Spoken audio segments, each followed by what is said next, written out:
Hi everyone, this is a review for solving logarithmic equations. I also included this one down here because it's part of a review pack and I just didn't want to do one video on it. I'm only going to do two here. One has the plus, one has the minus. So we're going to use the product property on this one, and we're going to be using the quotient property on this one. And this one's actually very easy, so let's get started. Okay, the first thing I'm going to do is condense or write this as a single logarithm. So I'm going to use my product property and write this as a single log. Again, this is just a review. Now, I think the way most of you do in Algebra 2 is remember the formula, inverse formula. It's the log base of some number equals the power, and you can write it as an exponent as b to the base to some power equals x. So that's what I'm going to do here. My b is 2 right here.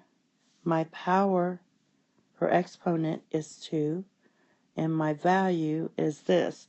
I'm going to go ahead and distribute here. So I get x squared minus 3x. Now, since I have a quadratic, I'm going to move everything to the right here, so and set it to 0 and solve. So you get x squared minus 3x minus 4. Then I'm going to go ahead and factor, and you get x minus 4 times x plus 1. So my solution set should be 4, comma, negative 1. Those are my two solutions. However, remember the domain of the logarithms. This has to be the quantity here. X has to be greater than 0. When I plug in negative 1 here at this point, I'm going to get negative 4. So I would get log base 2 of negative 4. And that's not in our domain. It would show up as an error on the calculator. So we have to disregard the negative 1. We have to reject that. So our only solution is 4. X is 4.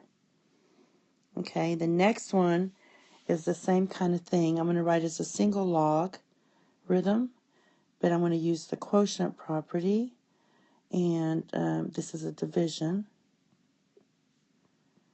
I'm going to use the same formula. My base is 4. My power is 2 equals x plus 2 over x. Now, this is 16. So, in this case, I'm just going to go ahead and cross multiply. I get 16x equals x plus 2. And then I'm going to subtract x from both sides. I get 15x equals 2. So x equals 2 over 15. And if I plug this back in to check it, this will be positive. You have to check both quantities, and this will be positive. So this is my solution set, and I'm done. So that's just the basic review. And the last one we were going to do is this one. First thing I'm going to do is take care of these negative exponents, and you have to know that some exponent to the negative, some value to negative n equals 1 over a to the n. So basically, I'm just going to flip-flop these. This part here is just going to be, I'm going to move this to the top and remove the negative. And I'm going to move this to the bottom, the denominator, and remove the negative. So basically, I get a to the 6th times a to the 6th over, I think this is supposed to be b. Yeah, I'm sorry. This is b. Sorry. B cubed times b cubed. Now, that means there's 6 a's on the top and another 6A, so that's a total of 12 A's.